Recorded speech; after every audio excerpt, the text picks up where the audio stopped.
começar rezando uma Ave Maria, Pai, do Filho e do Espírito Santo. Amém. Ave Maria, cheia de graça, o Senhor é convosco. Bendita sois vós entre as mulheres, e bendito é o fruto do vosso ventre, Jesus. Santa Maria, Mãe de Deus, rogai por nós, pecadores, agora e na hora de nossa morte. Amém. Então, vou começar logo. O tema é sobre a misericórdia.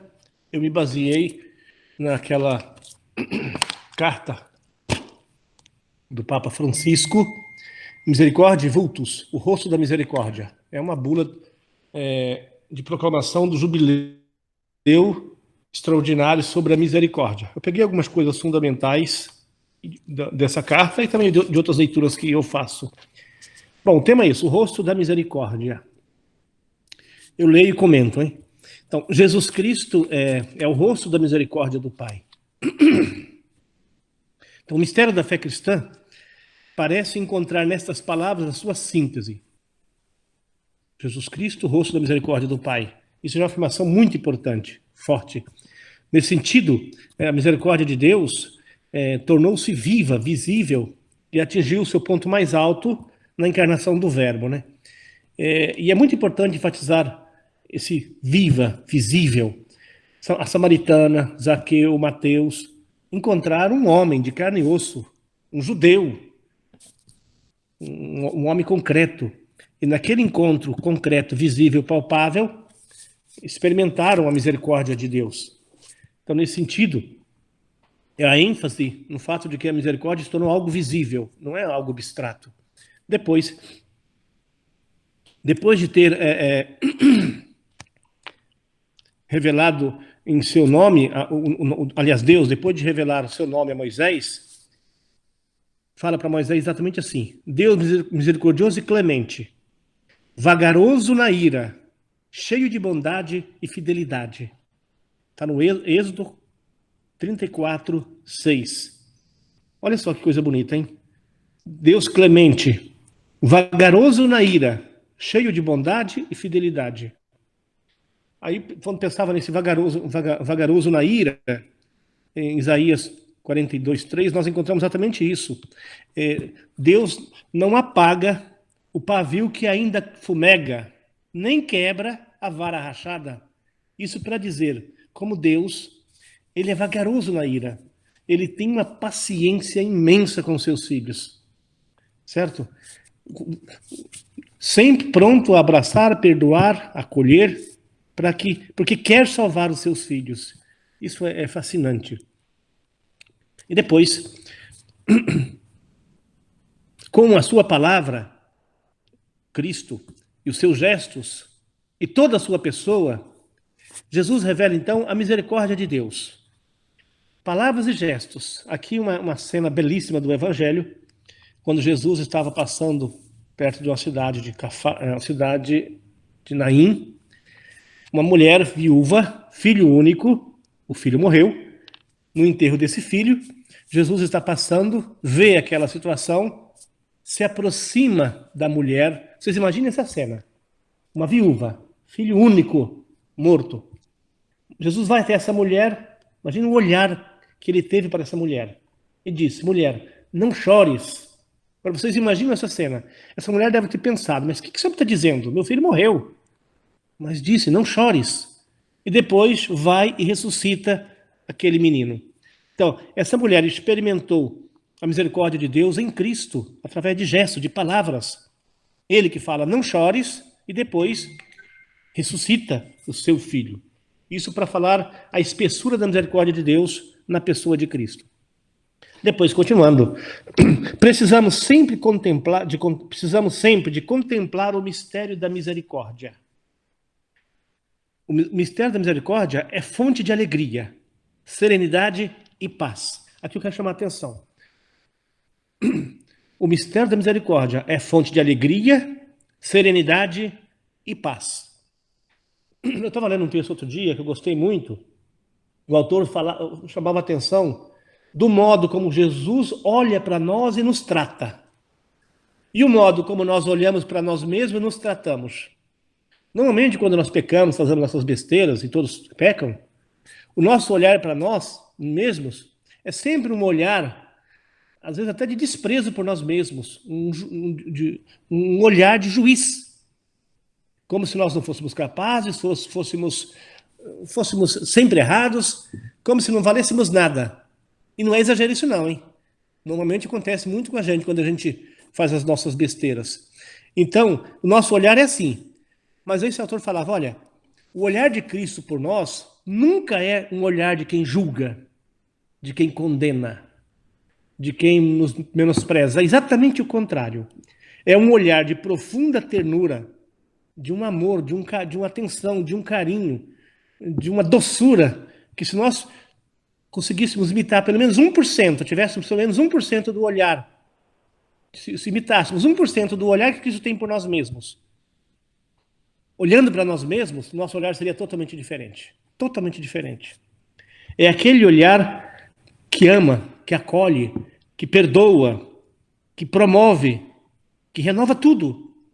Esse é o olhar misericordioso do Senhor. Por isso que quando eu me dou conta desse olhar e me rendo a essa misericórdia, aí eu entendo essa frase. Conhecer o mistério da misericórdia é fonte de alegria, serenidade e paz. Aí nós experimentamos realmente essa serenidade e essa paz. Quando aprendemos a ter esse olhar, um pouquinho desse olhar que Jesus tem por nós. Isso é fato. Depois, continuando outra coisa tão bonita.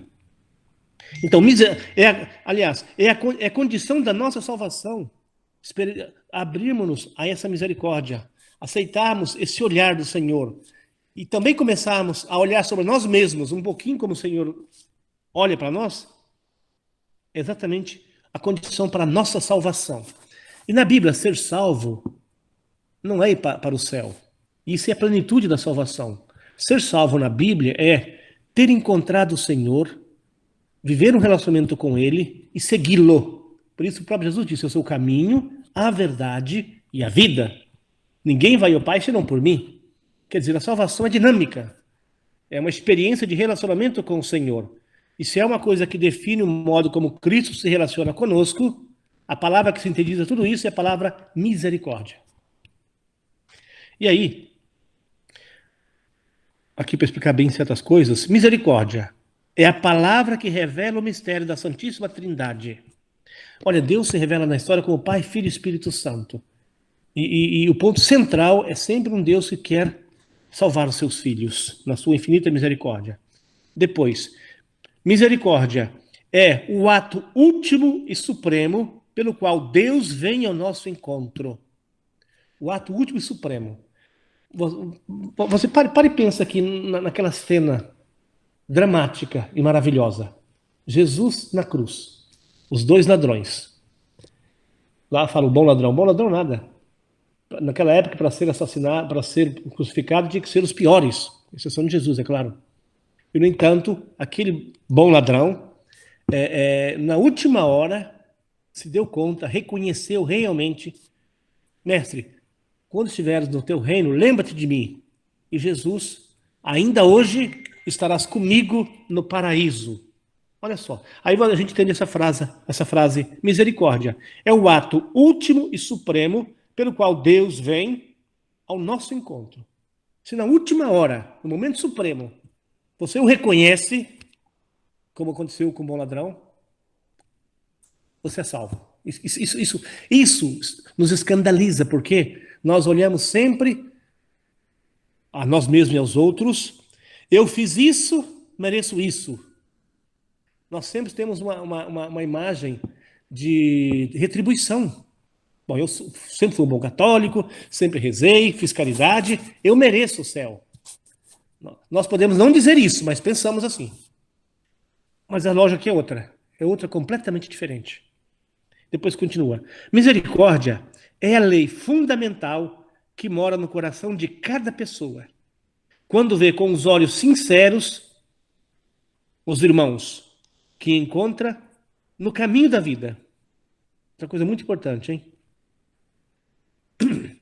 Misericórdia é o caminho que une Deus ao homem, porque nos abre o coração a esperança de sermos amados para sempre. Marque bem isso. Sermos amados para sempre. Eu fico pensando, as mães, os pais, vocês amam os filhos para sempre. Nós que somos frágeis, limitados, amamos nossos filhos para sempre. Imagine Deus, imagine Cristo. Por isso é tão importante isso. Porque nos abre o coração a esperança de sermos amados para sempre, apesar da limitação do nosso pecado. Aliás, o nosso pecado não é ocasião para não sermos amados. Ao contrário, é uma ocasião para sermos mais amados. Isso depois eu vou falar sobre isso, que é muito interessante. Depois, há momentos em que somos chamados de maneira ainda mais intensa a fixar o olhar na misericórdia, para tornarmos nós mesmos sinal eficaz do agir do Pai. São frases do Papa na bula Misericórdia Vultus. Ele proclamou o ano jubilar da misericórdia justamente para enfatizar isso. Hoje, mais do que nunca, como é importante a experiência da misericórdia. Tem tantas pessoas que às vezes nem se aproximam da igreja ou nem frequentam mais o cristianismo, talvez porque tenham cometido pecados horríveis, se acham pessoas indignas. Mas se encontra alguém que não julgue, mas abraça, ama, acolhe, muda, com certeza muda a vida da pessoa. Certo? Porque é verdade. Eu conheço pessoas, muitas pessoas já falaram comigo mesmo, olha, eu não me acho indigno de estar na igreja, por várias razões, pecados, tantas coisas que fizeram na vida. Falei, mas olha, não é assim. Se arrependa, faça uma boa confissão e retome tudo. Mas às vezes a pessoa demora a entender isso. Ela se acha indigna. Indigna. Mais do que nunca, então, como é importante que nós, cristãos católicos convictos, exerçamos todos os dias essa verdadeira misericórdia que o Senhor tem para conosco e que isso seja, vamos dizer assim, vivenciado na relação com os outros, com os nossos amigos, começando pelos familiares. Por isso, o Papa justamente proclamou o ano jubilar da misericórdia para enfatizar exatamente isso. Depois do pecado de Adão e Eva, Deus não quis deixar a humanidade sozinha e à mercê do mal. Por isso pensou e quis Maria, santa imaculada no amor. Aqui outra coisa maravilhosa, hein? Por que nós somos devotos a Nossa Senhora? Imagine, Deus desde toda a eternidade, no seu desígnio salvífico, pensou em uma mulher, preservou-a do pecado original, para ser a mãe do seu filho, Jesus Cristo, para que através dele nós pudéssemos experimentar a vitória sobre o pecado e sobre a morte, para que pudéssemos fazer experiência da misericórdia de Deus, do amor de Deus, de uma forma humana, sensível, palpável. Essa é a lógica de Deus. Se entrou no mundo do pecado, muito maior é a graça que entrou. Aliás, nós ouvimos na missa da ressurreição, justamente onde fala, ó feliz culpa, por causa do nosso pecado, Deus nos mandou tamanha graça, tamanha misericórdia em seu Filho Jesus Cristo. Portanto, perante a gravidade do pecado, Deus responde com a plenitude do perdão. A misericórdia será sempre maior do que qualquer pecado. E ninguém pode colocar um limite ao amor de Deus, que perdoa. E aqui eu quero dar dois exemplos. Um é o próprio Papa que fala num outro texto que eu estava lendo ontem. Ele fala, chama atenção, prestem atenção, por favor, não anteponha de modo algum, certo? O pecado à misericórdia. Entende? Quer dizer, porque, para dizer nesse sentido, nós muitas vezes ficamos mais preocupados com o pecado, damos mais ênfase ao pecado do que à misericórdia. E o Papa chama atenção. Deus é Pai, Deus ama, Deus perdoa. Então não anteponha o pecado da misericórdia. Diante do pecado, a misericórdia é infinitamente mais. Nem se compara. E aqui o outro exemplo, não sei se eu já falei com vocês, mas é uma imagem que eu gosto muito, lendo Santa Teresinha do Menino Jesus. Ela usa uma imagem belíssima para falar do amor de Deus para conosco, da misericórdia de Deus para conosco. Ela usa essa imagem. Vocês imaginem que o pecado é como se fosse uma lágrima do meu olho, uma lágrima.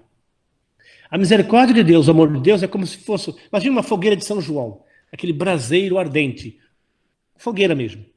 A lágrima do seu olho é o pecado, aquela fogueira é o amor de Deus.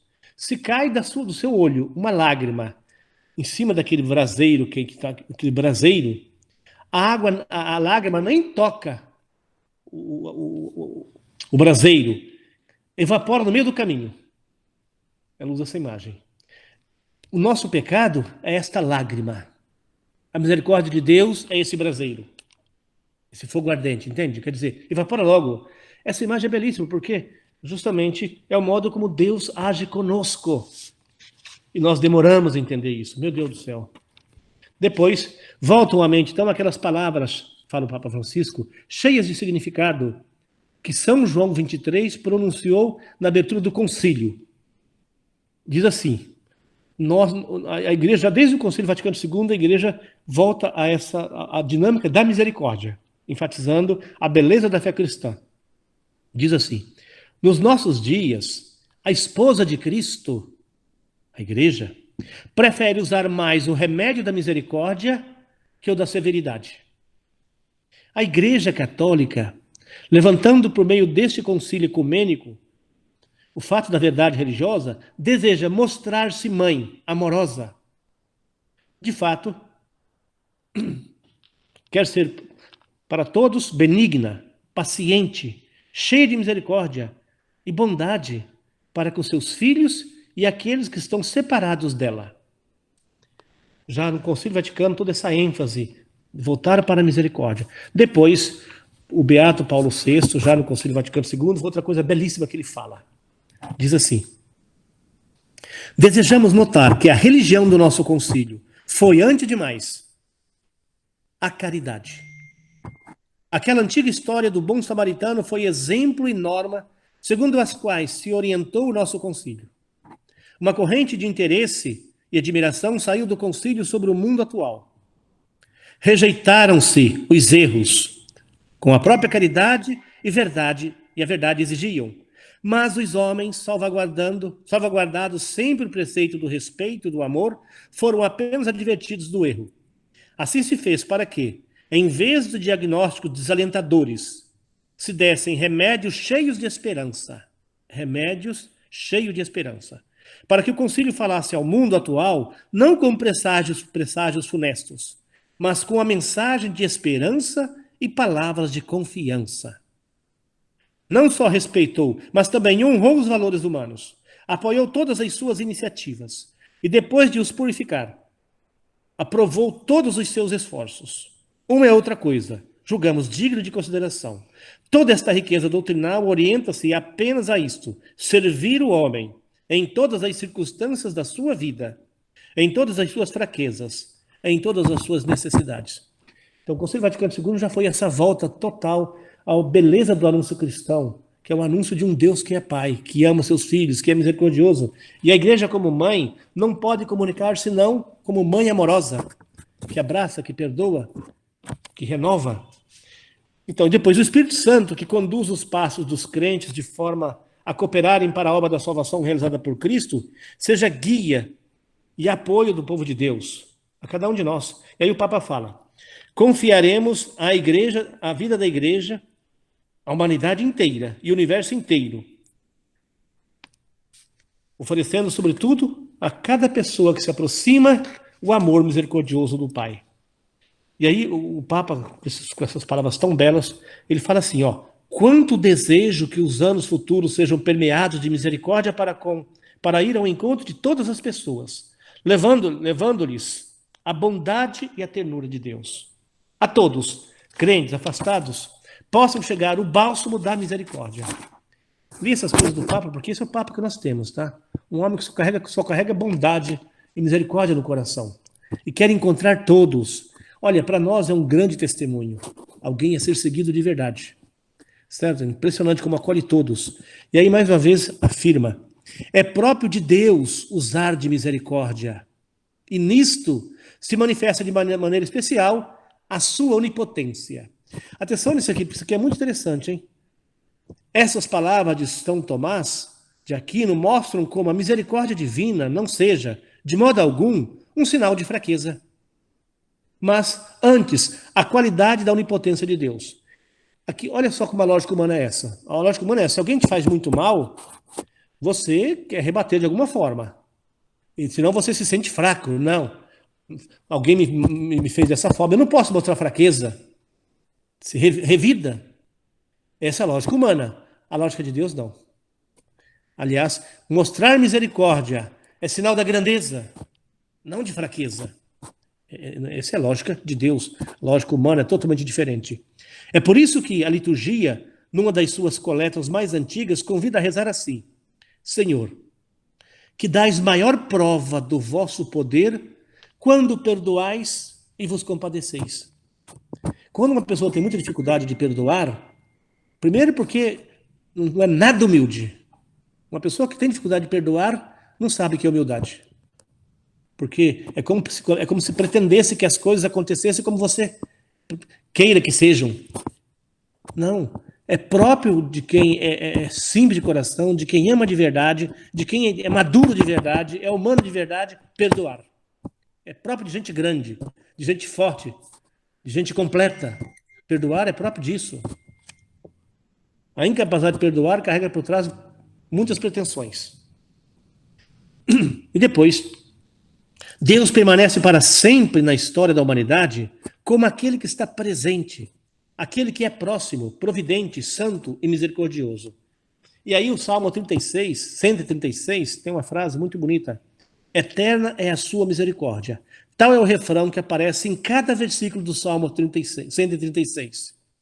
Ao mesmo tempo que se narra a história da revelação de Deus. Aí o Papa comenta. Em virtude da misericórdia, todos os acontecimentos do Antigo Testamento aparecem cheios de um valor salvífico. Agora vamos pensar aqui um pouco.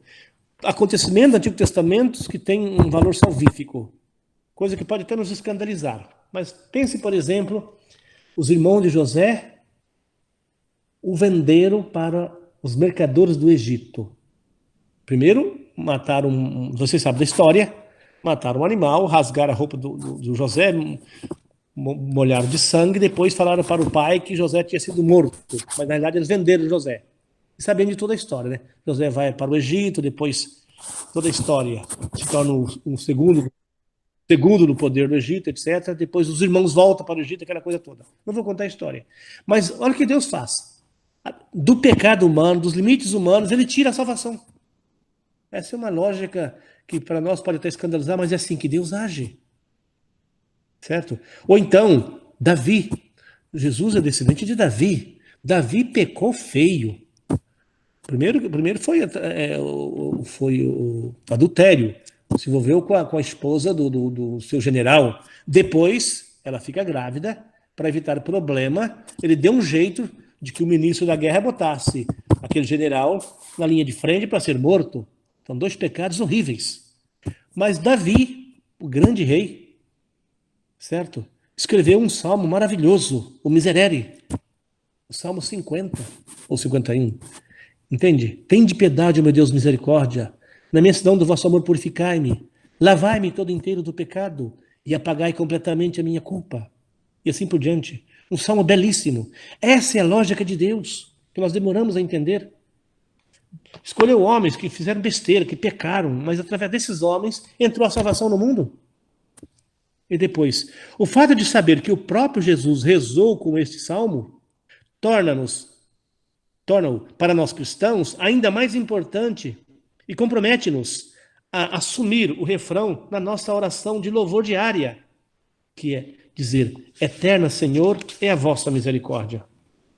E depois, com um olhar fixo em Jesus e no seu rosto misericordioso, podemos individuar a Santíssima Trindade. Porque Jesus revela o Pai, revela o Espírito Santo. Que ele fala: quem me vê, vê o Pai. A misericórdia do Pai encarnada na pessoa de Cristo. Mas depois ele também disse: se eu não vos enviar o Paráclito, o Consolador, o Espírito da Verdade, vocês não conhecerão, não compreenderão o que disse e fiz. Então Jesus nos revela o Pai e o Filho, o Pai e o Espírito, como fonte de misericórdia. Depois, a sua pessoa, de Cristo, não é senão amor. Um amor que se dá gratuitamente. O que define a vida de Jesus Cristo é a vida como dom, como amor. Por isso que na vocação cristã, como batizado, e depois em qualquer vocação, ou matrimônio, ou consagração, qual é a lógica da vocação? A vida como dom. Dar tudo de si, em vista da felicidade dos outros. Gente, mas aqui está o segredo da vida. O segredo da felicidade. Onde está a possibilidade de uma mãe ser feliz? De verdade. Amar e sacrificar, dar tudo de si para os filhos. O pai é a mesma coisa, o padre, o bispo é a mesma coisa, vivendo a vida assim. Só que aí está o segredo da vida, está o segredo da felicidade. Quando você, amor implica sacrifício, implica dar tudo de si, é em vista da felicidade dos outros. Só que quando você faz isso, você é feliz de verdade. Eu não conheço nenhuma pessoa egoísta, cheia de si mesma, fechada em si mesma, feliz. Normalmente são pessoas ranzinzas, chatas, que ninguém aguenta. Uma pessoa egoísta demais, fica fechada no seu mundinho. Mas quem ama de verdade, quem gasta... Eu vejo muitos de vocês que eu conheço, avós, avós, que amaram tanto, amam tanto os filhos e os netos, agora são paparicados, porque amaram de verdade, acompanharam de verdade, viveram a vocação com dignidade. Isso é viver a vida amando. E aí colhe frutos maravilhosos.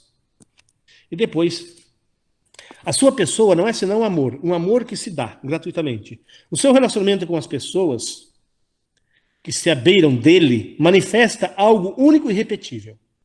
Os sinais que realiza, sobretudo para com os pecadores, as pessoas pobres, os marginalizados, doentes, atribulados, etc. Sob o signo da misericórdia. Tudo em Cristo fala de misericórdia. Nele não há nada que não seja compaixão, amor. Aí quando a gente lê os evangelhos, em todas as circunstâncias, o que movia Jesus? Era apenas a misericórdia. E aqui, mais uma vez, lembrando a passagem da viúva de Naim. Mas também, e aqui tem alguns personagens que eu quero chamar a atenção, quem encontrou Jesus? Pense em Maria Madalena. Há poucos dias celebramos a festa dela, né? Como foi olhada, amada, acolhida por Jesus. Nunca mais... Eu queria te perguntar uma coisa de uma aula é bom que você bebe água. Eu queria te perguntar uma coisa de uma aula que eu participei, que você me deu, quando você falou aí agora, o que movia Jesus? A misericórdia. A minha pergunta para você é o seguinte: e por que essa misericórdia, ela é, às vezes, muitas das vezes, difícil ser movida em nós? Pergunta complicada, mas vou tentar responder. Porque eu diria que nós normalmente confundimos misericórdia com justiça, certo? Temos uma dificuldade terrível de perceber a diferença entre misericórdia e justiça. Nós, infelizmente, nós demoramos superar uma imagem que nós temos sobre nós mesmos e sobre os outros, que é uma imagem moralista. Como se eu faço isso, eu mereço isso. Eu não faço isso, eu não mereço isso. Entende? Então a gente demora muito a aprender a verdadeira gratuidade do amar. Certo? Isso é fruto do pecado original. Tem sempre a pretensão, sempre as nossas medidas, os nossos cálculos. Por isso, só quando uma pessoa realmente começa a fazer uma autêntica experiência de fé, faz o encontro verdadeiro com Cristo e experimenta ser frágil e pecador, mas amado e perdoado de verdade, quando faz essa experiência, começa a mudar. Começa a mudar de verdade. Certo? Vou dar um exemplo disso, bem concreto. Imagina, Mateus e Zaqueu. Mateus era um cobrador de impostos, Zaqueu era o chefe dos cobradores de impostos. Naquele contexto, quem era cobrador de impostos trabalhava para o poder romano. E o poder romano cobrava juros altíssimos do povo hebreu. Então, os que trabalhavam para o poder romano eram banidos da comunidade. Zaqueu estava banido da comunidade. Mateus também. Era odiado por todos da comunidade judaica. Então, naturalmente, eram pessoas tristes, apesar de ganhar dinheiro, mas deveriam ter uma vida muito triste, deveriam ser pessoas... Então, inclusive eram pecadores mesmo. Ganhava muito dinheiro, aí já viu. Mulheres, outras coisas, tudo isso. Jesus passa diante do cobrador de impostos, Mateus, imagine, com seus outros discípulos, escandalizando todos, chama Zaqueu. Mateus. Chama Mateus. Certo? Mateus, vem comigo. Vocês imaginem que grande escândalo foi. Agora, Mateus, naturalmente, como todo mundo, já que ele era muito, também, não era nada querido pela comunidade, naturalmente reagia da mesma forma. Só que depois daquele olhar de Cristo, depois daquele chamado, daquela experiência de amor e de misericórdia, Zaqueu nunca mais foi o mesmo. Tanto é que se tornou grande apóstolo e o grande evangelista. Entende? O que vence, o que nos leva a aprender a misericórdia é ter feito experiência da misericórdia. Quem realmente fez a experiência da misericórdia no relacionamento com Cristo, o coração muda. Começa a ter misericórdia com os outros. Certo? É isso que faz mudar, de verdade. E Mateus é um exemplo claríssimo disso. Mas continuando. Então a própria vocação de Mateus se insere no horizonte da misericórdia. Ao passar diante do posto de cobrança dos impostos, os olhos de Jesus fixaram-se em Mateus. Atenção agora, hein? Era um olhar cheio de misericórdia que perdoava os pecados daquele homem e vencendo as resistências dos outros discípulos. Escolheu-o, a ele, pecador e publicano, para se tornar um dos 12. Gente, atenção. Isso aqui é importantíssimo, porque imagine, os outros discípulos eram pessoas religiosas, eram tradição judaica, seguiam Jesus. Mateus, era esse grande pecador, cobrador de impostos. Imagina o escândalo. E, no entanto, o Senhor o chamou. São Beda, o Venerável, ao comentar essa cena do Evangelho, escreveu que Jesus olhou Mateus com um amor misericordioso. E ele usa uma frase, tá? Miserando atque elegendo. Isto é, você escolhe alguém para ser um apóstolo, um sucessor, um apóstolo. Você manifesta toda a sua misericórdia sobre aquela pessoa, escolhendo. Nós normalmente fazemos, eu te perdoo, mas você não vai andar comigo. A nossa lógica é essa, né? Olha, tá bom, eu perdoo você, mas você fica na sua. Jesus não. Ao contrário, ele exerce a misericórdia sobre Mateus, chamando-o para fazer parte de um grupo seleto. E depois, a paternidade de Deus, então, é posta à prova e é acreditada por impressionante autenticidade, sobretudo diante do pecado do homem. Tão verdade é Deus Pai para o homem, que só por seu amor paternal se explica a forma de proceder de Deus. É tão verdade que Deus é Deus, que ele age assim conosco. Porque só Deus pode agir assim.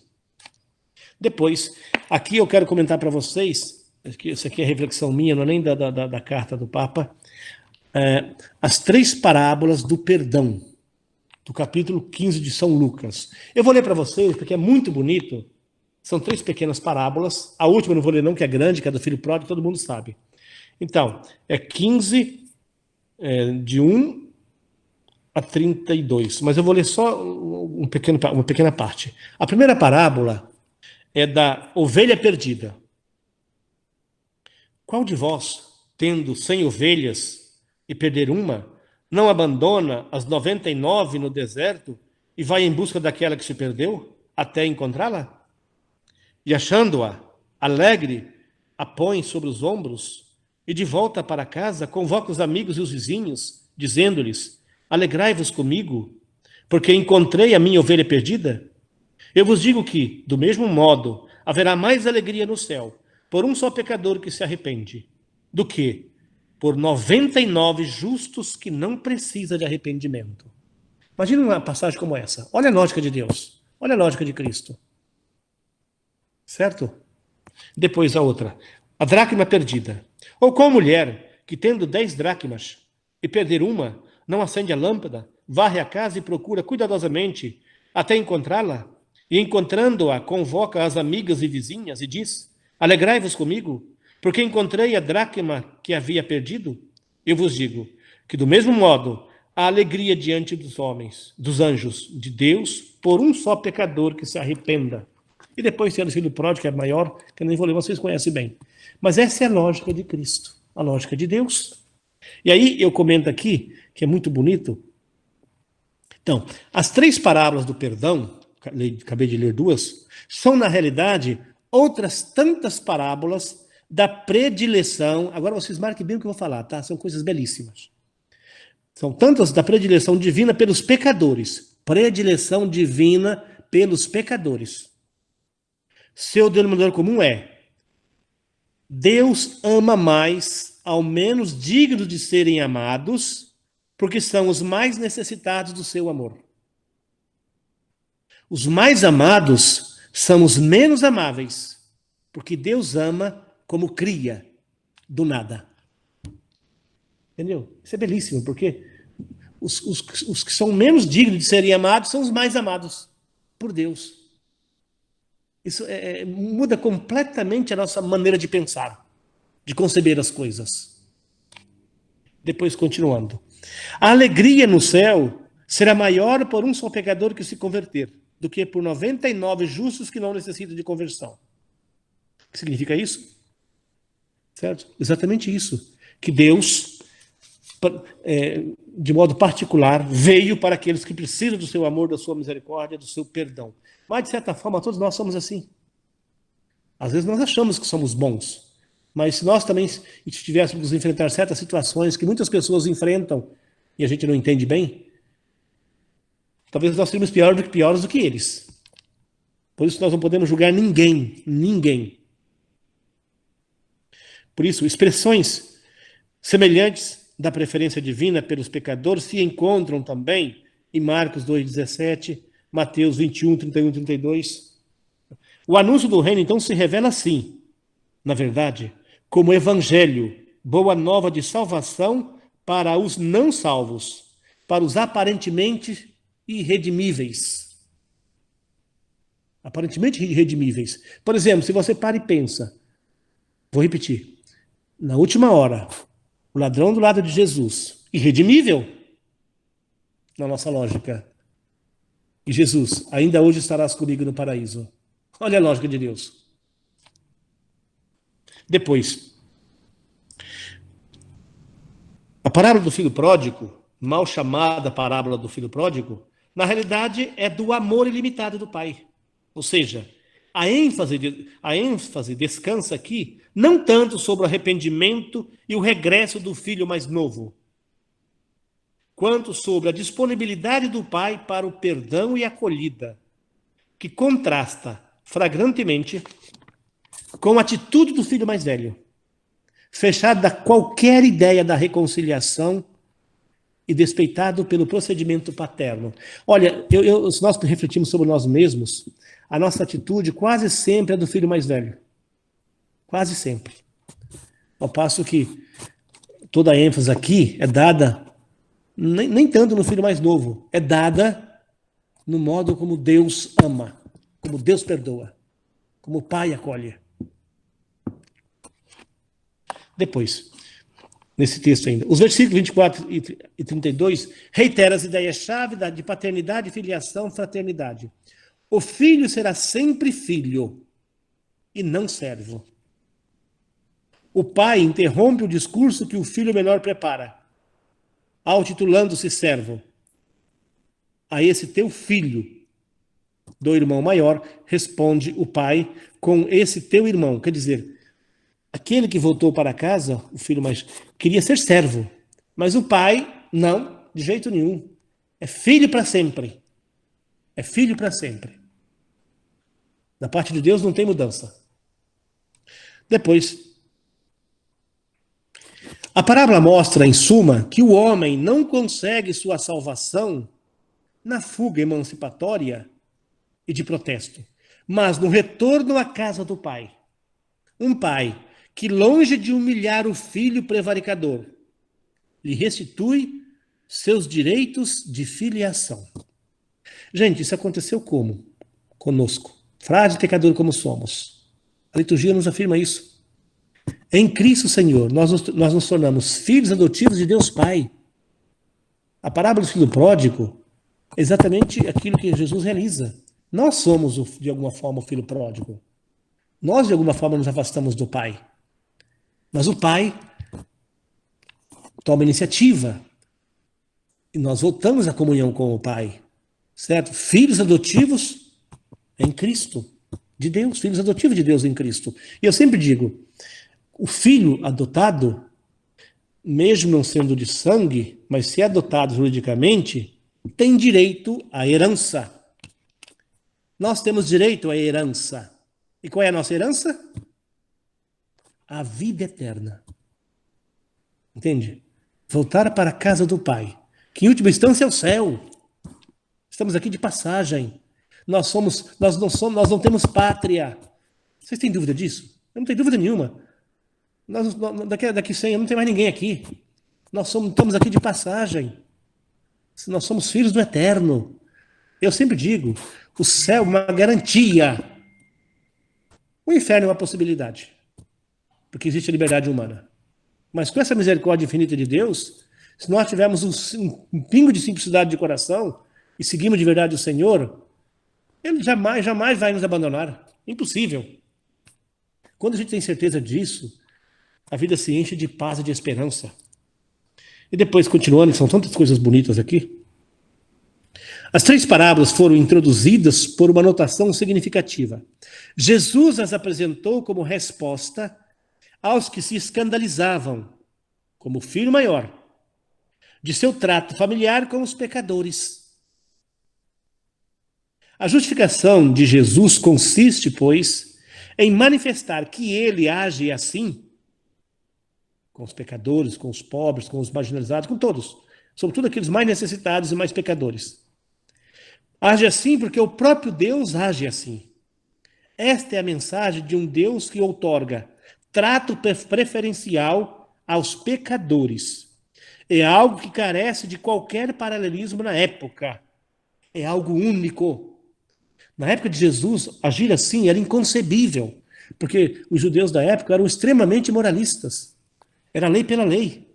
Tanto é que depois São Paulo se converte, e nós sabemos que São Paulo enfatiza muito, fala contra a lei, enfatizando a graça. Entende? Era algo inaudito, algo impensável, o modo de Jesus agir. Por isso provocava tanto escândalo. Depois, nas parábolas dedicadas à misericórdia, então, Jesus revela a natureza de Deus como de um pai, que nunca se dá por vencido. Olha que coisa maravilhosa agora.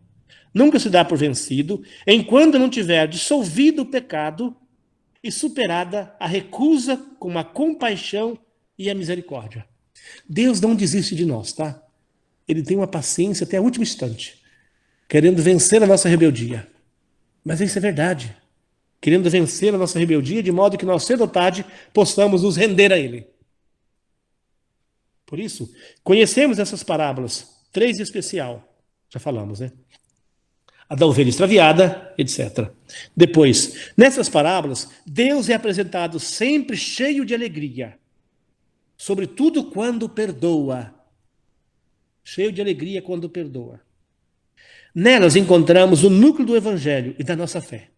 Porque a misericórdia é apresentada como a força que tudo vence. Enche o coração de amor e consola com o perdão. Temos outra parábola, da qual tiramos uma lição para o nosso estilo de vida cristã. Interpretada pela pergunta de Pedro sobre quantas vezes fosse necessário perdoar, Jesus respondeu: não te digo até 7 vezes, mas até 70 vezes 7. Mateus 18, 22. E contou a parábola do servo sem compaixão. Este convidado pelo Senhor a devolver uma grande quantia, suplica-lhe de joelhos, e o Senhor perdoa-lhe a dívida. Mas imediatamente depois, nós sabemos, ele faz o contrário. E aí o patrão fala: não devias também ter piedade do teu companheiro como tive de ti? E Jesus conclui: assim procederá convosco meu Pai Celeste, se cada um de vós não perdoar ao seu irmão do íntimo do coração. E aí, continuando, a parábola contém um ensinamento profundo para cada um de nós. Jesus declara que a misericórdia não é apenas o agir de Deus, o agir do Pai, mas torna-se, atenção, o critério para individuar quem são seus verdadeiros filhos. Em suma, somos chamados a viver de misericórdia, porque primeiro fui usado de misericórdia, Deus usou de misericórdia para conosco. O perdão das ofensas torna-se a expressão mais evidente do amor misericordioso. E para nós cristãos, é o imperativo de que não podemos prescindir. Por isso, quando se reza o Pai Nosso, perdoai as nossas ofensas, assim como nós perdoamos a quem nos tem ofendido. Olha só. Tantas vezes como parece difícil perdoar, e no entanto, o perdão é o instrumento colocado nas nossas frágeis mãos para alcançar a serenidade do coração. Olha, como é verdade, quando você às vezes guarda mágoa no coração, ou quando não consegue perdoar uma pessoa, mas de repente você consegue perdoar, de fato, é uma libertação. Você se liberta. O perdão se liberta. O perdão liberta. Você, com certeza, quando você consegue perdoar, você se liberta. A falta de perdão escraviza você. Porque o perdão é próprio de Deus, e Deus é liberdade. Depois, a credibilidade da igreja passa pela estrada do amor misericordioso e compassivo. A igreja vive, fala o Papa, um desejo inexaurível de oferecer misericórdia.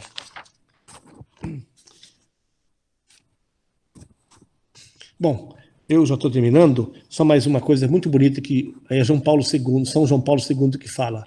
Não podemos esquecer o grande ensinamento que nos ofereceu São João Paulo II, como a segunda encíclica, Divos e Misericórdia. E aí vou citar esse Papa maravilhoso. Olha, a mentalidade contemporânea, talvez mais que o homem do passado, parece opor-se ao Deus de misericórdia. E além disso, tende a separar da vida e a tirar do coração humano a própria ideia da misericórdia. A palavra e o conceito de misericórdia parece causar mal-estar ao homem, o qual, graças ao enorme desenvolvimento da ciência e da técnica, nunca antes verificado na história, se tornou senhor da terra, o subjugou e a dominou. Um tal domínio sobre a terra, entendido por vezes unilateral e superficialmente, parece não deixar espaço para a misericórdia. Por esse motivo, na odierna situação da igreja e do mundo, muitos homens e muitos ambientes guiados por um vivo sentido de fé, voltam-se quase espontaneamente, por assim dizer, para a misericórdia de Deus. E aí depois, o próprio mistério de Cristo obriga-me, igualmente, a proclamar, fala ele, a misericórdia como o amor misericordioso de Deus, revelada também no mistério de Cristo. E termino. A igreja tem a missão de anunciar a misericórdia de Deus, coração pulsante do Evangelho, que por meio dela deve chegar ao coração e à mente de cada pessoa. A esposa de Cristo assume o comportamento do Filho de Deus, que vai ao encontro de todos e sem excluir ninguém.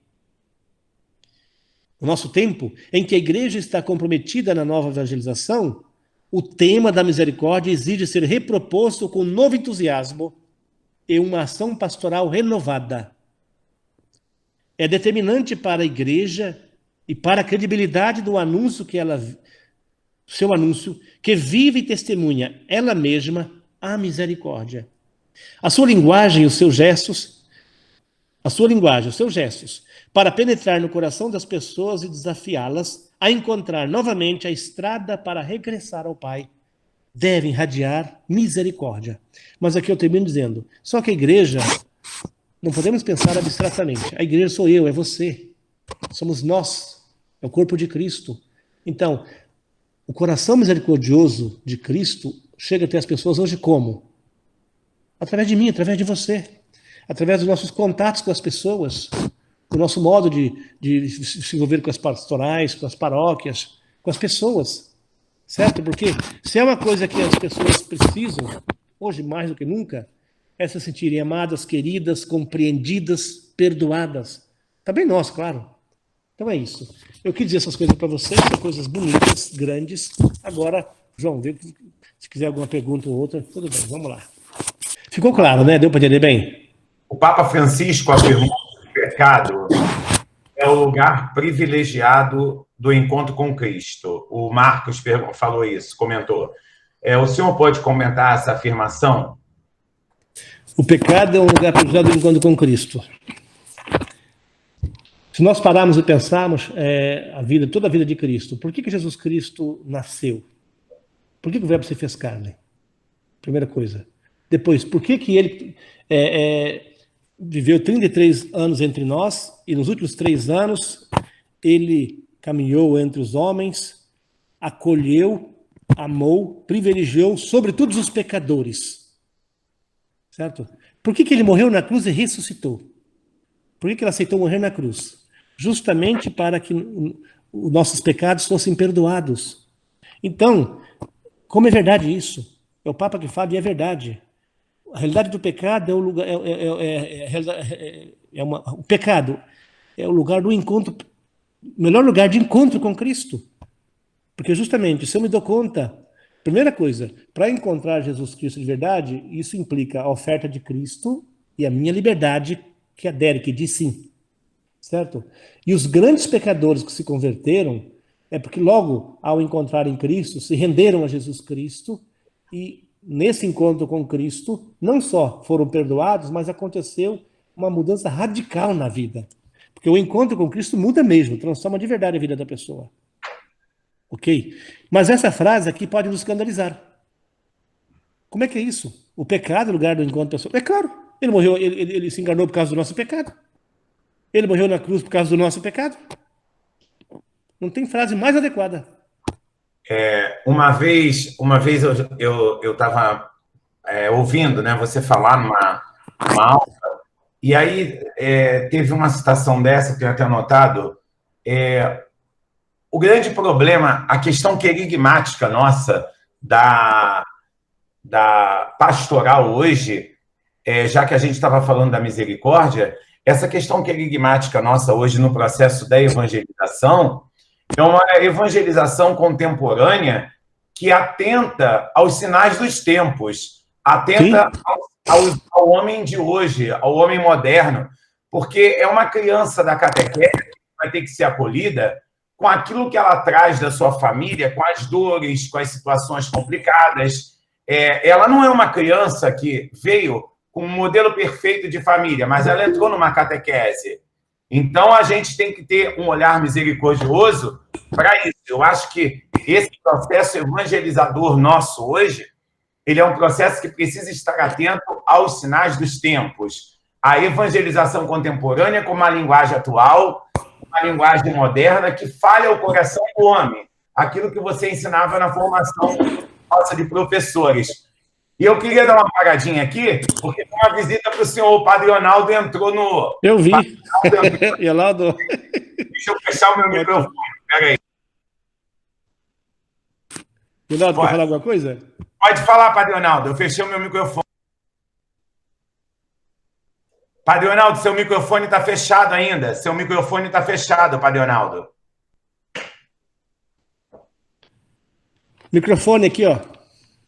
Ele não está. Não está conseguindo. Não conseguiu? Acho que ele não conseguiu ligar. Ele vai entrar de novo.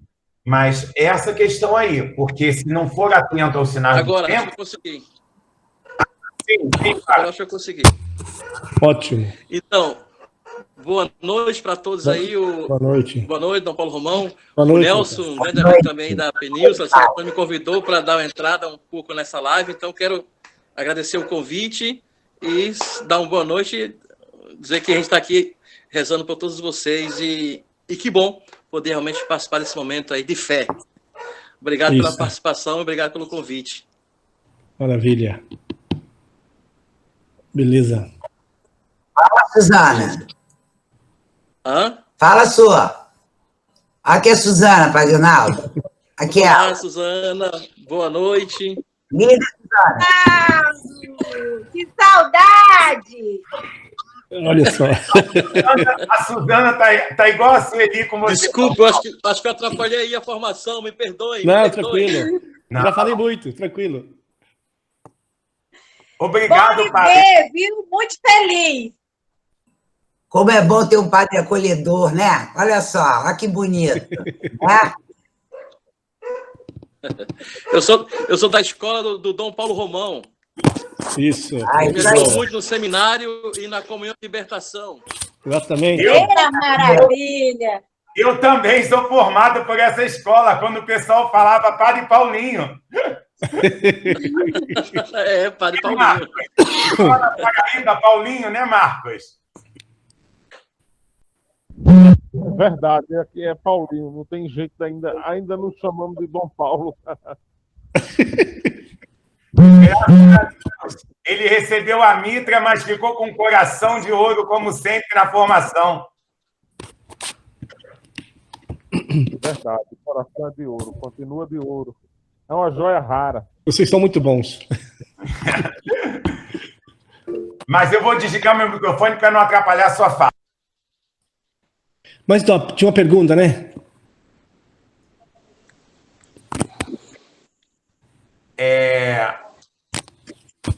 O Carmelo falou para a gente que, na citação que você fez do Salmo, que é do Miserere Nobis, ele vai se encharcar do Salmo. Sim, sim. Ele vai se encharcar. E o Marcos fez aquele comentário da afirmação do Papa Francisco de que o pecado é o lugar privilegiado do encontro com Cristo. E essa evangelização hoje, ela precisa ter esse coração aberto, né? Sim, Porque sim. senão a gente vai restringir muitas pessoas. É igual você fala da acolhida do movimento, da participação, da acolher os jovens na sua humanidade. Eu acho que isso é gritante hoje, viu? Principalmente nesse tempo de pandemia, como dizia uma aluna minha do ensino médio, quando eu voltar, João, eu quero ser uma pessoa melhor. Independente de eu ser católico, umbandista, budista e islâmico, mas eu preciso ser uma pessoa melhor, preciso ser uma pessoa boa, né? Aquilo que você fala na catequese, né? Assim. Não, mas eu acho que essa coisa voltar a essa acolhida, essa misericórdia, como o Papa fala, é muito interessante. Um exemplo, antes da pandemia, já no segundo semestre do ano passado, muitos dos meus alunos na PUC, os vi interessados, então, já falei para vocês, eu fiz alguns jantares, alguns encontros e convivências. Aí vieram alguns alunos, que nem católicos são, alguns que até meio ateu, mas gostaram tanto que se tornaram amigos de alguns jovens, e continua uma amizade muito bonita. Agora, mesmo depois da pandemia, às vezes online, eu tive a oportunidade de fazer alguns encontros com eles, né? Jovem que nem católico é ainda, mas quis fazer parte das lives, quis encontrar online outros jovens. Falei, mas olha, nem católico é. Era meio ateu. E quer encontrar gente, porque bastaram alguns encontros, 1 ou 2 jantares, e se tornarem amigo de outros, perceber algo diferente. Inclusive, esse aqui que se fala, que se declara ainda, às vezes acha que é ateu, ele me falou outro dia uma coisa, mas Dom Paulo, eu sinto saudade daqueles jantares, porque os seus amigos, eles são bons, são gente boa. Usou esse termo, entendeu? Mas para dizer, as pessoas querem ser abraçadas, amadas, entendeu? Vem no local, não conhece ninguém, mas se sente abraçado, querido, querida, amado, amada. Ninguém fica fazendo discurso moralista, acolhe você e basta. Entendeu? Mais do que nunca, sobretudo as novas gerações, os jovens, encontrar uma igreja que tem um anúncio bonito de amor, de misericórdia, de acolhida, propõe algo interessante, fascinante, entendeu? Que ajuda na vida. Isso faz toda a diferença. É nesse sentido que a gente sempre fala. Mais do que nunca, o Papa está insistindo nisso, uma igreja que acolhe, uma igreja que é mãe, que faz um anúncio de amor, de misericórdia, de acolhida. Essa é a questão. E mais do que nunca precisa disso hoje. Mais do que nunca. Alguém gostaria de fazer alguma pergunta? Peraí, tem uma pergunta aqui, deixa eu ler. A Kênia colocou: bem-aventurados os misericordiosos, pois alcançarão misericórdia. A Michela está perguntando: Dom Paulo, o que nos distancia de dar o perdão a um irmão? Por que resistimos? É o orgulho? Porque temos a cultura de julgar e ser severo com o outro. Olha, é orgulho, sim. Quando se fala em orgulho, é que o centro de tudo acaba sendo nós mesmos, né? E aí a gente tem dificuldade justamente de perdoar os outros E normalmente, quando nós temos dificuldade de perdoar os outros, nós também temos uma imagem sobre nós mesmos, moralistas. E às vezes até somos juízes de nós mesmos. Porque é verdade, quando você olha para a experiência, se eu me sinto realmente perdoado, fiz a experiência do perdão e da misericórdia, isso toca meu coração de tal forma, muda de tal forma a minha vida, que é impossível não querer perdoar. É impossível não começar a perdoar. Normalmente, nós às vezes ficamos, sei lá, podemos ter cometido pecados feios na vida e tem uma dificuldade muito grande de nos perdoar. E carregamos aquilo dentro de nós. Enquanto nós não nos perdoarmos de verdade, e para nos perdoarmos de verdade, antes de tudo, temos que ser humildes e buscar de verdade a confissão e se render mesmo, se sentir mesmo perdoado. Quando isso acontece, você consegue perdoar. É impossível não perdoar. Entende o que quer dizer? Pouco ou muito, nós somos assim. Por isso precisamos sempre direção espiritual, pedir ajuda. Eu falo porque eu, como padre, já atendi tanta gente. Às vezes pessoas ficam anos e anos não conseguindo perdoar uma pessoa da família. Não consegue perdoar. E por que não consegue? É porque você não saiu de si mesmo. Porque é o orgulho, o centro de tudo está sendo você mesmo. É como se você quisesse que alguém fez alguma coisa ruim para você, isso te magoou muito. Enquanto aquela pessoa, de alguma forma, ou você pretende que seja assim, não peça desculpa, ou refaz aquilo que fez, um mal, sei lá o quê. Então ficamos nessas medidas. Não. A lógica de Deus é outra. Entendeu? Ele perdoa. Ele acolhe e perdoa. Espera que o outro dê o passo. Aliás, nesse caso, Deus, na realidade, ele nem espera que o outro dê o passo. Já espera antes. É o filho pródigo. Certo? Ele já está esperando. E dá todo o tempo e toda a paciência para que, no caso do filho pródigo, uma certa altura, possa quebrar a cara, como aconteceu, e aí cai por terra toda a ilusão de autonomia, cai por terra toda a pretensão, fica sem nada, acaba tendo que se alimentar da comida dos porcos. Isso para dizer o caminho que esse homem teve que fazer, o filho pródigo teve que fazer, tá? Cair no nada. Alimentar-se da ração dos porcos. Claro que são imagens bonitas que isso quer dizer. Nós, muitas vezes, na nossa pretensão, no nosso orgulho, temos que, desculpa a expressão, quebrar a cara. Temos que ir no nada para se dar conta que eu sozinho não posso, que eu preciso dele. E Deus espera. Dá todo esse tempo a nós. E uma certa altura, talvez porque passei por situações dramáticas, talvez porque tive que me alimentar da ração dos porcos, me dei conta. Mas cada um tem seu caminho, cada um, se olhar para a sua experiência, pouco, muito, é algo assim. Mas a coisa mais importante, atenção, não é ficar, mas eu não consigo, porque também eu posso dizer eu não consigo, e é exatamente essa atitude que eu não devo ter. Você não consegue mesmo, é claro que você não consegue. Mas então, bota o joelho no chão, renda-se, grite, invoque o Senhor. Ele está querendo te perdoar. Ele está querendo retomar, ele está querendo que você retome, mas ele respeita a sua liberdade.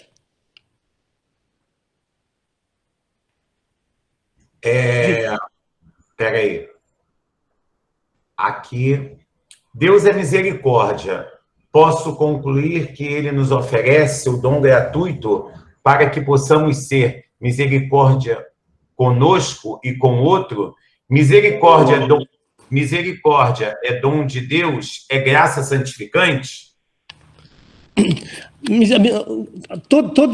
Se nós olharmos de uma forma mais ampla, o fato de Deus se revelar na história e se manifestar na história, ele se manifesta, se revela na história para nos salvar. Então, a misericórdia ela está presente no Antigo Testamento, no Novo Testamento, e de modo particular, a plenitude da misericórdia se fez carne. E a forma mais concreta dessa misericórdia feita carne é Jesus Cristo, mas, sobretudo, morte e ressurreição de Jesus Cristo. Então, o que acontece? Morrendo na cruz, ressuscitando, vencendo o pecado e a morte, aqui está a misericórdia em sentido pleno, total. Jesus ressuscitado. E ele está vivo, como nunca, agora. Certo? Junto de Deus Pai, e fala a liturgia, e continuamente intercede por nós. Portanto, a misericórdia é algo atual. Se você bota o joelho no chão, ou todos os dias, reza de verdade, invoca o Senhor, invoca a sua misericórdia, ele já é misericórdia, ele vai te atender. A questão é que nós possamos ser decididos mesmo no caminho de encontrá-lo, na vida de oração, na súplica, no pedido. Gente, mas o próprio Jesus conta a parábola para falar isso, dizendo, pedi e vos será dado, batei e a porta vos será aberta. Por exemplo, aquela parábola sobre a viúva que era injustiçada, e ela ia todos os dias falar com o juiz da certa altura fala, bom, para ela não me perturbar mais, vou fazer justiça. E fez justiça. O outro é o cara que está, um pai de família, dormindo à noite, o amigo bate à sua porta, já tarde da noite, para dar pedido um pão, porque chega um amigo na casa dele. Ele não queria levantar, mas o amigo insistia, ele, vou acordar, vou atender esse rapaz para não me perturbar. Aí Jesus fala, veja bem, se esse juiz injusto fez justiça pela insistência, mas também esse que serviu o pão, imagine meu Pai que está nos céus. Isso para dizer, entendeu? A justiça, a misericórdia de Deus encarnada em Cristo é um dado objetivo, é graça por excelência. E se é graça, é uma coisa que nos é dada gratuitamente. Mas, atenção, Deus respeita a nossa liberdade. Eu preciso invocar, eu preciso pedir. Entendeu? Porque é verdade. E aqui é importante entender o significado de liberdade. Para entender bem isso. Um amigo meu que mora na Itália, ele estava num encontro no centro de Milão, aí foi para casa, pegou um táxi, aí viu no motorista de táxi, no banco do motorista, um livro de teologia. Aí começou a conversar com o motorista, né? Mas você estuda teologia? Sim, eu sou taxista, mas 2, 3 vezes por semana faço um curso à noite. Aí o motorista fala, olha, o senhor é teólogo? Sim. Eu tenho uma pergunta. Eu estou estudando agora teologia, graça e liberdade. E uma coisa está me incomodando, ele disse, me incomodando muito. Por quê? Os animais não cometem injustiça, os animais não roubam, porque não têm liberdade, não são livres. O ser humano faz tantos absurdos. Eu não entendo por que Deus nos fez livres assim, não entendo por que é liberdade. Aí o teólogo falou assim, olha, para ele entender de forma prática, eu vou fazer uma pergunta. Mas Vasco, você é casado? Sou.